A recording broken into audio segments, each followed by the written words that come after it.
Coming up on today's Airborne, a failed Cirrus Chute deployment still ends in a safe landing.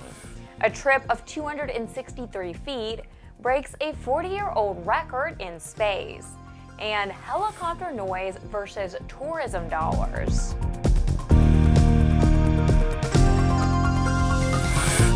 Welcome to Airborne on Aero-TV. I'm Ashley Hale.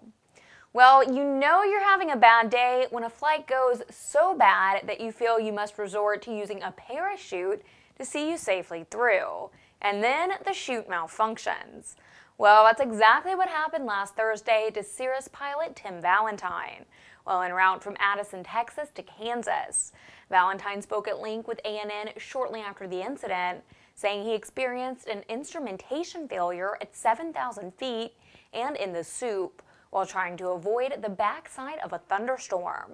With the loss of his HSI and autopilot and a suspect altitude indicator, he decided to hit the silk by deploying the CAP system that had been repacked the year before in accordance with the lifetime limits established by Cirrus. When the system failed to deploy and having declared an emergency, Valentine dove below the IMC and flew VFR at about 800 feet back to Addison. As he taxied in, Valentine was notified that he was dragging something behind his plane as he taxied back to the local Cirrus Service Center. The something was the expended rocket canister, the two sections of bridle below it, and the entire parachute bag and assembly were still well ensconced within the fuselage. Both the FAA and the NTSB are investigating, as this is the first attempted deployment failure of a repacked CAPS assembly. Buzz among the Cirrus community has been extensive, and a number of people have indicated that their faith in the CAPS system has been shaken. When you consider the distance between Earth and the Moon, Mars, or other planets, 22 miles is hardly more than a few steps, except that it is now the new record for the farthest distance traveled by a NASA vehicle driving on another world. On Thursday, the team operating NASA's Mars exploration rover, Opportunity, received confirmation in a transmission from the Red Planet that the rover drove 263 feet, bringing Opportunity's total odometry since landing on Mars in January of 2004 to 22.222 statute miles, a new NASA record. The previous best for NASA was achieved in December of 1972 when Apollo 17 astronauts Eugene Cernan and Harrison Schmitt visited the moon for 3 days and drove their mission's lunar roving vehicle 19.3 nautical miles. But this is one space race that America has still not won. The international record for driving distance on another world is still held by the Soviet Union's remote-controlled Lockout 2 rover, which traveled 23 miles on the surfaces of Earth's moon in 1973.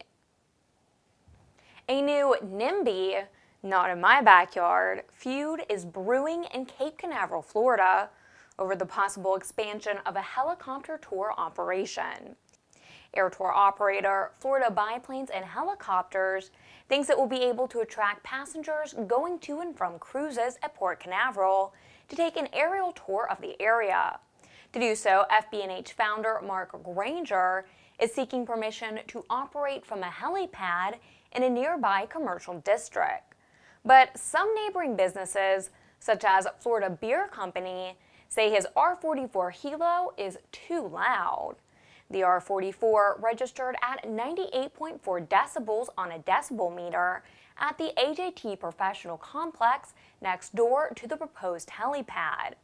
That's about the same as a power motor, according to Industrial Noise Control Incorporated. A lawyer hired by the owners of the complex said that people would not be able to work in the buildings with the helicopter operations going on, quote, every 10 minutes. It's too loud, end quote. That lawyer was attorney Kimberly Razonka, who made this assumption after listening to the takeoffs and landings while standing in the AJT parking lot. Mind you, we have a hard time believing that business would be so good as to have a helicopter operating every 10 minutes. But why let facts get in the way of some legal hyperbole? Still, Mayor Rocky Randalls said that the Robinson R-44 was, quote, less noisy than our police helicopters, but I'm not sure I would like to live next door to it, end quote. The proposed zoning changes may be debated by the Cape Canaveral Planning and Zoning Board next month. They will make a recommendation to the City Council for a final decision. They may have missed out on the LAS contract that went to Embraer's Super Tucano, but that doesn't mean that Beechcraft is out of the military aircraft business just yet. Tom Patton explains. The U.S. Air Force has awarded a contract worth $210 million to Beechcraft Corporation for the production of 35 T-6 training aircraft and an option for 2 additional airplanes. The contract represents the 19th production lot of T-6 aircraft as part of the Joint Primary Aircraft Training System, or JPATS, procurement program, which was launched in the late 1990s. Production will begin this month in Wichita, Kansas, with the final delivery scheduled for February of 2015.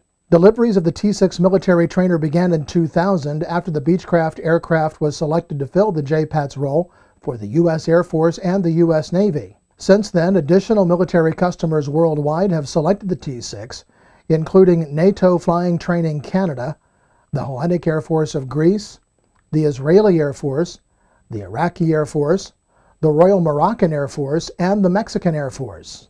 Beechcraft delivered its 800th T-6 trainer aircraft in March of 2013. For Airborne, I'm Tom Patton.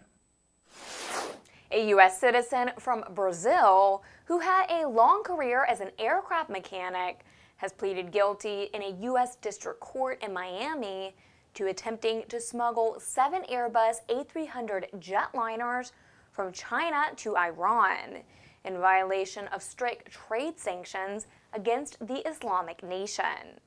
Iran Air has agreed to pay Diosner Barbosa Santos, age 52, of West Palm Beach, Florida, $136.5 million for brokering the deal before he was sidetracked by the Department of Homeland Security. He pleaded guilty to violating trade embargoes with Iran, which carries a prison sentence of 20 years and a fine of double any gain from the scheme. That value has not been released by prosecutors. You're watching Airborne. More when we come back in just a moment. Redbird Skyport is a multifaceted aviation laboratory charged with developing innovative solutions to the issues facing the industry. It started out as a vision for a laboratory where we could objectively measure the systems and the processes that we were developing.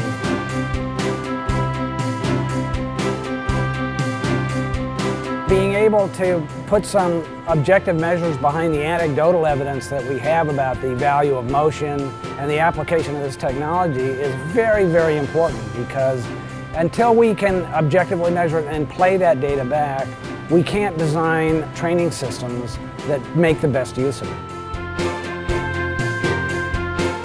For more information about Redbird flight simulations, as well as Redbird's new Skyport, visit www.redbirdflightsimulations.com or www.redbirdskyport.com. Welcome back. If you'd like to suggest a story for Airborne, Aero-TV, our website, or our podcast, drop us an email to news-by@aero-news.net. The global fleet of nearly 1,200 Pilatus PC-12s reached a major milestone this month by accumulating 4 million flight hours since the first aircraft was delivered in October of 1994.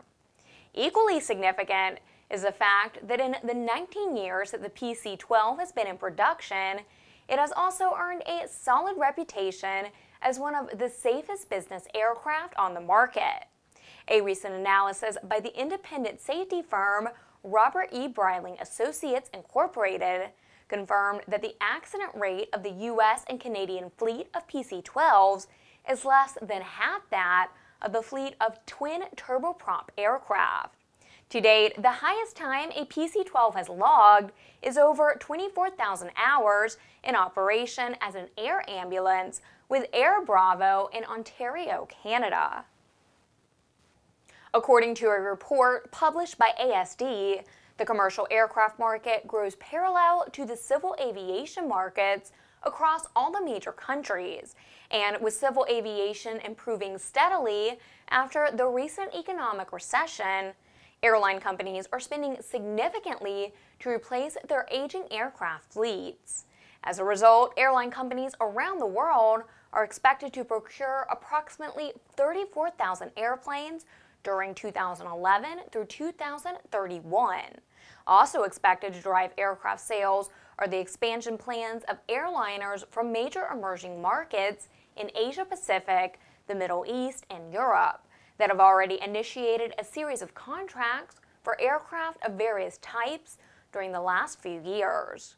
Global air traffic has also grown substantially with a surge in the number of passengers preferring air travel. These factors are therefore expected to cumulatively drive the commercial aircraft market during the forecast period.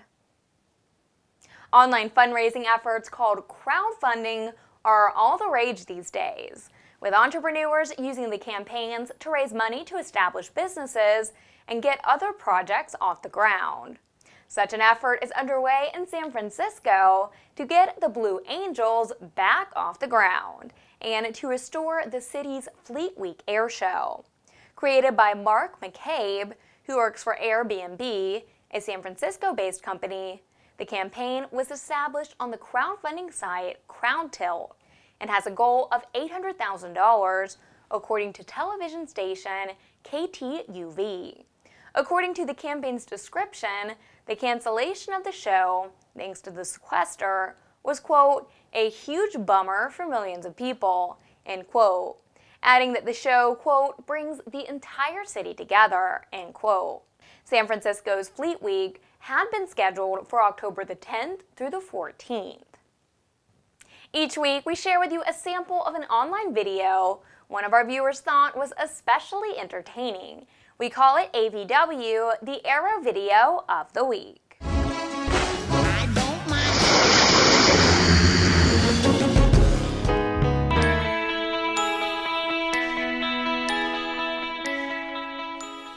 This week, we look at one flyer's homage to what surely appears to be his favorite airplane, the Maule MT-7-235. To find this video, go to YouTube and search for Maule Nation. The full video runs a little over a minute in length. And if you have a suggestion for a future AVW, send us a link to news-by@aero-news.net. It's one of those things you might think about as the front door to your house or hotel room door closes and locks. Can I get back in? But it's probably not the first thing that a captain of an airliner should have to be concerned about. There's somebody else in the cockpit. But that was not the case on a recent Air India flight. The captain stepped out to visit the lavatory, but when he tried to get back into the cockpit of the airplane, the door was jammed. Even the co-pilot inside the cockpit was unable to open the door to let him back into work. The Associated Press reports the problem caused the plane, which was en route to Bangalore from New Delhi, to divert to Bhopal, the nearest airport, where the door was fixed by a ground crew in Bhopal, and the flight continued without further incident. Air India said in a statement that the passengers on the plane, the make and model of which was not mentioned, were never in danger. Somehow it doesn't seem quite right, does it? I thought when one door closes, isn't another supposed to open? Well, that's our program for Tuesday, May 21st. Remember, you can get comprehensive, real-time, 24/7 coverage of the latest aviation and aerospace stories anytime at aero-news.net. Please join us again this Friday for another edition of Airborne. I'm Ashley Hale. Thanks for watching.